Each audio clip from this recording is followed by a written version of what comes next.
Bismillahirrahmanirrahim. Bismillahirrahmanirrahim. Assalamualaikum warahmatullahi wabarakatuh.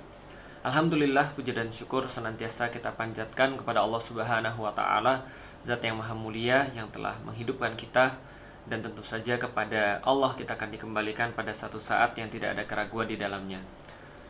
Maka begitupun juga salat dan salam kita curah dan limpahkan kepada baginda Nabi besar Muhammad sallallahu alaihi wasallam, manusia mulia yang Allah turunkan untuk memberitahu kepada kita seperti apa beraktivitas yang baik di dunia, dan kita berharap mudah-mudahan ketika kita kembali kepada Allah, maka Rasulullah sallallahu alaihi wasallam menjadi pemimpin kita, menjadi orang yang kelak nanti akan memberikan kita syafaat di hadapan Allah Subhanahu wa Ta'ala, tersebab ketika kita di dunia, kita senantiasa memuliakan, kita senantiasa mengikuti apapun yang beliau sampaikan dan apapun yang beliau perbuat. Dan mudah-mudahan semua yang menonton video ini, saya doakan menjadi orang-orang yang kelak nanti akan mendapatkan syafaat daripada Rasulullah SAW.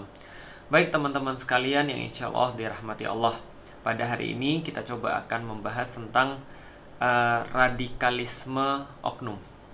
Karena sebagaimana yang sudah kita baca, kita dengar akhir-akhir ini, ramai sekali pemberitaan tentang kesadisan, ramai sekali pemberitaan tentang kengerian, kebiadaban yang dilakukan oleh oknum yang ada di Polri, dan ini jabatannya cukup tinggi dan berkaitan dengan peristiwa berdarah, peristiwa pembunuhan.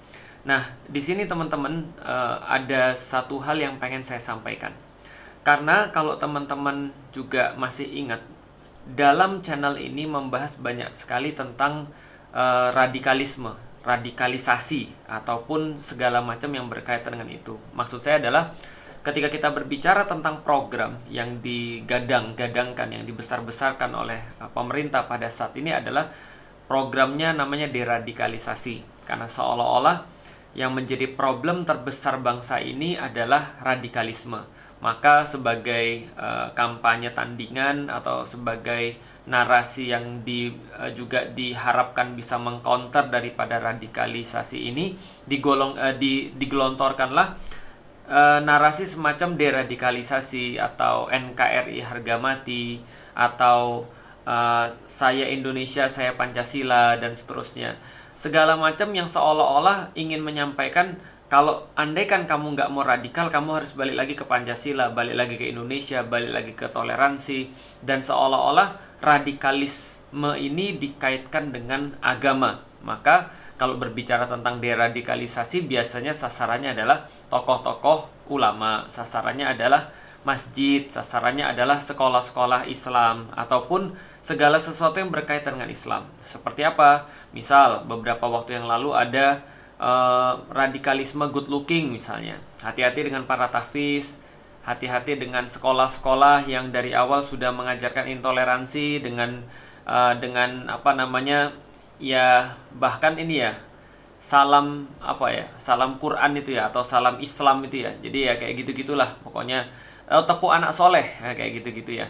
Nah, ini adalah narasi yang sekarang sedang digaung-gaungkan, yang seolah-olah menyampaikan bahwa radikalisme ini adanya pada agama, diakui atau tidak diakui. Seolah-olah orang tuh semakin menjadi muslim yang taat, dia semakin radikal. Seolah-olah orang itu ketika semakin paham tentang agama, dia menjadi semakin intoleran. Puncak kasusnya itu kan ada pada 212. Seolah-olah yang gabung 212 itu pasti jelek, pasti radikal. Dan yang berkaitan dengan itu ya sekarang juga ya tetap dianggap radikal. Salah satunya adalah yang berada di depan teman-teman sekalian. Saya pernah disurvei menjadi orang paling radikal nomor 2. Nah, tapi dengan kasus yang baru-baru ini terjadi, Polri misalnya, beberapa oknum di dalamnya, kita juga nggak tahu ya, kita bahas dulu tentang oknum. Setahu pemahaman saya, oknum itu adalah sekelompok kecil. Jadi kalau bahasa Inggris itu a few, di antara satu institusi atau satu kelompok. Jadi misalnya kalau ada 100 orang, lantas ada satu orang yang berbeda, itu namanya oknum, gitu kan ya. Karena dia minoritas, karena oknum itu bukan mewakili kelompok atau bukan mewakili institusi. Tapi orang-orang mulai bertanya, kalau oknumnya banyak dan pangkatnya tinggi, atau misalnya sudah terbiasa di umumnya sudah dianggap begitu, itu apa masih bisa disebut dengan oknum? Atau jangan-jangan memang sistemnya yang salah? Ya, nanti kita akan bahas ke situ. Tapi oke lah. Ada oknum orang-orang yang ada di Polri itu melakukan hal-hal yang ngeri dan sadis, seperti yang dilakukan kemarin ketika yaitu peristiwa berdarah di Duren 3 itu ya. Duren 3 atau Duren Sawit ya, peristiwa berdala lah pokoknya. Itu kan sangat menampakkan hal yang sebaliknya sebagaimana yang digaung-gaungkan. Yang digaung-gaungkan adalah kalau orang beragama itu dia pasti sadis, dia pasti bunuh orang, dia pasti menganggap orang-orang yang selain dia tuh adalah musuh, yang harus jihad di situ, yang harus dibunuh dan seterusnya. Maka muncul kata-kata jangan suriahkan Indonesia misalnya, seolah-olah kalau semakin banyak kelompok-kelompok Muslim yang memperjuangkan Islam, seolah-olah semakin dekat dengan kekacauan, semakin dekat dengan peperangan, semakin dekat dengan kengerian, karena dianggap orang-orang kelompok-kelompok Islam yang mereka bold dalam Islamnya, yang mereka ingin memperjuangkan tegaknya Islam tuh garis keras. Nah itu. Jadi kalau garis keras tuh semua dipandang musuh, yang nggak sesuai, yang nggak sama kayak dia dibunuh, yang nggak sama kayak dia disakiti, pokoknya yang beda hancurkan. Nah, seolah-olah kayak gitu. Nah, ternyata kalau kita lihat sekarang, malah yang ngomong tentang radikalisme, malah yang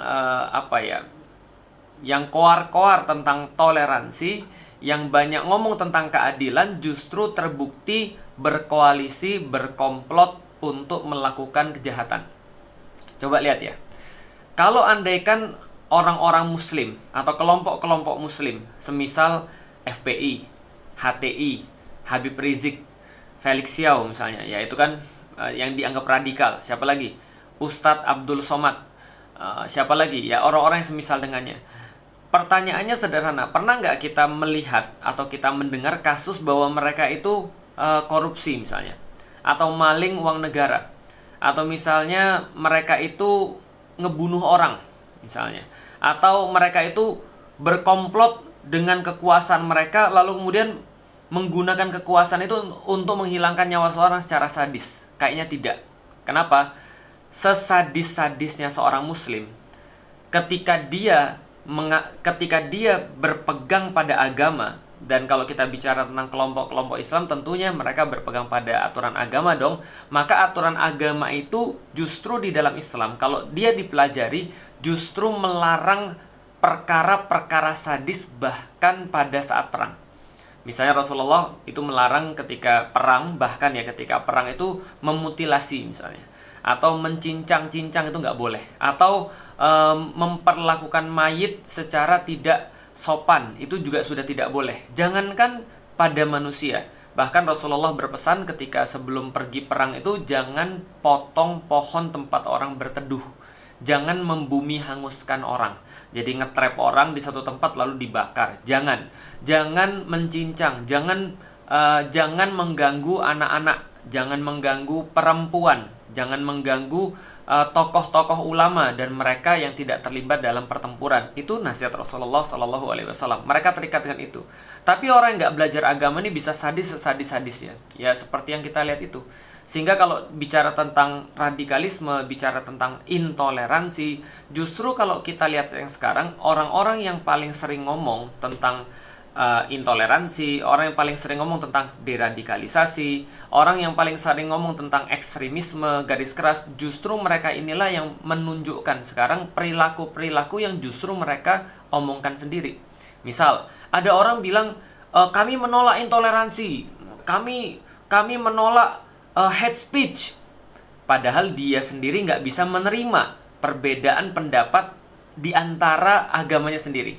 Kan ada orang-orang Muslim tuh, kelompok-kelompok Muslim yang mereka koar-koar, kami menolak intoleransi, kami tidak mau, kami mau kedamaian. Tapi mereka lah yang mempersekusi orang-orang pengajian, mereka lah yang tukang nolak-nolain orang dengan alasan-alasan yang mengada-ngada dan tidak benar, bahkan alasan-alasannya hoax dan palsu serta bohong gitu ya. Lalu kemudian mereka lah yang menggunakan kekerasan fisik dengan dalih untuk menghambat gerakan-gerakan intoleransi. Ada juga orang yang mengatakan bahwa kami ini promotor toleransi, tapi mereka nggak bisa nerima perbedaan selain daripada pendapat mereka, karena mereka menganggap pendapat selain mereka salah. Yang terbaru ini yang kita lihat, yang merupakan inti pembahasan kita juga gitu. Kami menolak radikalisme Islam garis keras, kelompok-kelompok yang nanti akan mensuryahkan Indonesia, yang akan main bunuh dan segala macam kekerasan. Justru terbukti bahwa kelompok-kelompok yang kayak gini, yang ngomong kayak gini, ternyata oknum-oknum ini punya tempat penyiksaan. Oknum-oknum kayak gini sudah biasa melakukan perkara-perkara sadis. Bahkan yang terbaru pembunuhan, itu pun yang sudah ketahuan. Kita nggak tahu apa yang terjadi di belakang. Ternyata ini yang faktanya gitu loh, maksudnya. Mereka melakukan, karena gini, kalau namanya masyarakat melakukan pembunuhan, ada nyawa yang hilang, itu pasti bisa dicari. Tapi kalau sana yang melakukan itu yang punya jabatan, yang melakukan itu yang punya wewenang, yang punya kekuasaan, itu nanti jadinya lain cerita. Kenapa? Karena dia yang mengontrol gitu loh, maksudnya. Dia yang punya gawe, dia yang punya wewenang. Makanya dari dulu itu berkaitan dengan sistem itu, orang-orang zaman dulu punya pertanyaan, punya frase pertanyaan, quis custodiet ipsus custodis. Itu kalau nggak salah bahasa Latin ya. Jadi quis custodiet ipsus custodis, who watch the watchers? Siapa yang mengawasi sang pengawas? Kalau dalam sistem seperti sekarang, kalau rakyat biasa diawasi oleh polisi, polisi diawasi oleh misalnya propam misalnya, propam diawasin oleh yang lebih tinggi lagi. Nah, itu yang ngawasin yang tinggi-tinggi itu siapa? Karena kalau sudah sampai pada titik yang paling tinggi, ya udah mereka nggak bisa diawasin lagi. Ketika mereka berbuat kejahatan, maka chance mereka untuk lewat daripada kejahatan itu lebih besar daripada orang-orang yang nggak punya kekuasaan atau orang-orang yang nggak punya jabatan. Sehingga betul, siapa yang bisa membuat hoax yang paling besar? Ya orang-orang yang punya wewenang untuk mengontrol informasi. Siapa mereka? Pemerintah. Siapa yang berpotensi membuat kesadisan dan radikalisasi yang paling besar? Ya orang-orang yang punya wewenang untuk itu. Siapa? Ya dalam hal ini adalah ya orang-orang yang punya senjata. Itu kan ya, orang-orang yang punya wewenang, Polri misalnya atau TNI misalnya, mereka bisa saja melakukan apapun. Mereka bisa aja ternyata kalau kasus kemarin ini nggak dibuka, ternyata kan lewat. Kita nggak tahu berapa kasus-kasus kayak gini yang lewat. KM50 misalnya, siapa tahu, kita nggak tahu. Ya itu misalnya aja. Tapi yang jelas adalah kalau ini nggak dibuka, ini lewat. Dan berapa banyak yang bisa lewat kalau seandainya orang-orang tuh nggak detail dan nggak maksa untuk membuka itu. Yang pengen saya sampaikan adalah teman-teman sekalian, ternyata apapun yang diobrolkan berupa radikalisme, sehingga karena menurut mereka problem negeri ini adalah radikalisme, maka harus dijadikan deradikalisasi. Problem negeri ini yang paling besar adalah intoleransi, maka harus dibuat kebebasan untuk berpendapat. Problem negeri ini yang paling besar adalah hate speech, adalah orang-orang mabuk agama, Islam garis keras, sehingga perlu dibuat Islam moderat, perlu dibuat moderasi Islam, ataupun perlu dibuat pluralisme dan segala macam. Ini semua adalah kata-kata bohong yang digunakan untuk menutupi kejahatan-kejahatan yang mereka sembunyikan. Kejahatan-kejahatan yang mereka perbuat supaya nggak ada yang ngeliat nih. Nah, mereka bikin namanya distraction. Mereka bikin agar orang fokusnya ke tempat yang lain supaya yang mereka lakukan tuh nggak ketahuan. Mereka boleh melakukan kesadisan-kesadisan, mereka boleh melakukan kecurangan-kecurangan, ngambil keuntungan dari transaksi-transaksi gelap ataupun transaksi-transaksi yang bersifat nista, transaksi-transaksi yang ya merusak ya. Jadi kalau ada orang bilang bahwa problem negeri ini adalah masalah radikalisasi, masalah orang mabuk agama, yaitu untuk menutupi apa? Ada masalah LGBT, ada masalah narkoba, ada masalah judi, dan orang-orang yang mengambil keuntungan dari itu semua, pembunuhan dan seterusnya. Nah, ini bukan hanya terjadi pada saat ini aja, tapi udah terjadi dari zaman dulu. Fir'aun punya kejahatan, orang-orang kafir Quraisy mereka punya kezaliman, Namrud punya kejahatan, punya kezaliman, tapi mereka berusaha untuk menutupi itu semua dengan membuat suatu false flag, membuat satu bendera palsu. Jadi orang ngelihatnya masalah kita nih ini, padahal masalah kita bukan ini, tapi masalah kita adalah sesuatu yang mereka lakukan itu. Jadi teman-teman sekarang sudah bisa lihat, justru orang-orang yang dikatakan radikal, orang-orang yang dikatakan hate speech, orang-orang yang dituduh sebagai orang-orang yang intoleran, justru selama ini ya tidak merugikan negara sama sekali.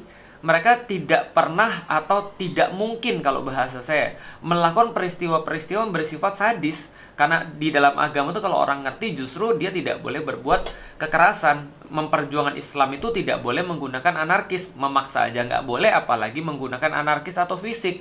Ketika kita nggak suka sesuatu, kita bisa terima, karena begitulah Islam mengajarkan. Islam mengajarkan bahkan kalau kamu sama orang yang berlainan agama sama kamu aja, kamu nggak boleh untuk serta-merta mengganggu mereka, gitu maksudnya. Apalagi kalau misalnya perbedaan itu cuma ada perkara-perkara yang kecil, gitu kan ya. Artinya siapa yang mempraktekkan selama ini seperti toleransi, mempraktekkan kedamaian, mempraktekkan pendidikan, mencoba untuk mendidik anak-anak supaya jauh daripada LGBT, jauh daripada narkoba, jauh daripada pergaulan bebas, ya justru selama ini yang melakukan adalah para ulama. Yang melakukan adalah orang-orang muslim, kelompok-kelompok Islam. Nah, selama ini justru yang melakukan apa? Korupsi yang sudah ber-TT nilainya, meloloskan koruptor gitu ya.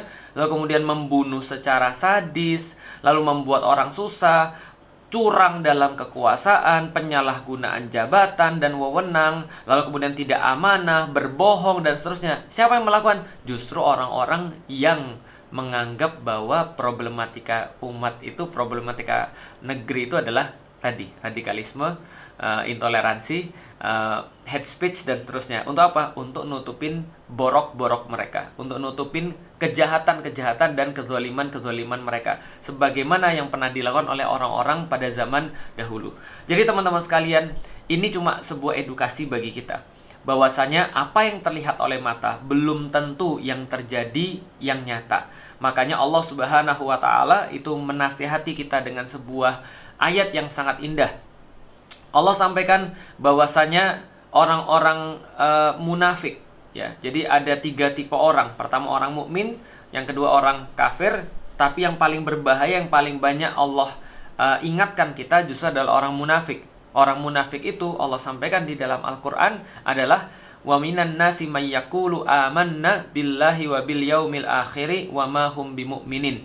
Mereka itu ciri-ciri utamanya mereka cuma ngomong bahwa mereka beriman, mereka orang baik, padahal mereka bukan termasuk orang beriman, mereka bukan termasuk orang yang baik. Wa idza qila lahum la tufsidu fil ard. Dalam ayat yang lain Allah sampaikan sifat mereka adalah wa idza qila lahum la tufsiduna fil ard. Ketika dikatakan pada mereka, jangan kalian membuat kerusakan di atas muka bumi, qalu innama nahnu muslihun. Dan mereka berkata bahwa kami itu nggak merusak, kami itu justru memperbaiki. Jadi mereka bikin narasi-narasi seolah-olah narasi-narasi baik, narasi-narasi memperbaiki. Ala innahum humul mufsiduna walakin la yash'urun. Ketahuilah, ingatlah bahwa mereka itu adalah orang-orang yang merusak. Akan tetapi mereka tidak menyadari bahwa mereka merusak. Bahkan ketika mereka tahu pun mereka merusak, mereka nggak mau mengakui bahwa mereka itu merusak. Wa idza qila lahum aminu kama amanan nas qalu anu'minu kama amanas sufaha. Ketika mereka dikatakan, yuk kita beriman sebagaimana berimannya orang-orang, mereka bilang, ngapain kami beriman seperti orang-orang yang bodoh. Jadi mereka sebenarnya tahu. Ada yang nggak tahu mereka merusak, ada yang tahu mereka merusak, dan mereka nyaman dengan merusak itu. Artinya apa? Orang-orang munafik ini ketika mereka berkata, ketika mereka melakukan sesuatu perkara-perkara, mereka bilang pada semua orang mereka memperbaiki. Mereka sedang ingin kebaikan pada negeri. Kami memberantas intoleransi, kami memberantas radikalisme, kami memberantas kekerasan, kami melindungi negeri ini. Padahal mereka sedang merusak negeri ini. Dengan cara apa? Melegalkan perkara-perkara yang salah, mengambil keuntungan dari perkara-perkara yang merusak, jelas-jelas merusak, seperti judi, narkoba, pergaulan bebas, membela orang-orang yang salah, lalu kemudian menyalahkan orang-orang yang benar. Ini sebenarnya aktivitas-aktivitas sesungguhnya yang merusak negeri, merugikan negara dengan mengambil hak-hak orang lewat korupsi. Ini yang jelas-jelas mematikan dan menghancurkan negeri. Demi keuntungan pribadi, mengorbankan kepentingan orang-orang yang banyak. Ini menjual aset-aset negeri, lalu kemudian menguntungkan orang-orang yang justru bukan orang-orang yang ada di negerinya yang diamanahkan. Ini yang nyata-nyata justru merusak negeri. Padahal Allah senantiasa memerintahkan, termasuk kepada orang-orang yang mengaku bahwa dirinya muslim, mereka yang mau berdakwah, perbaiki negeri, perbaiki manusia, perbaiki sekitar Anda, karena tugas kita adalah menjadi khalifah fil ard, menjadi orang-orang yang memakmurkan bumi ini dan orang-orang yang tinggal di dalamnya.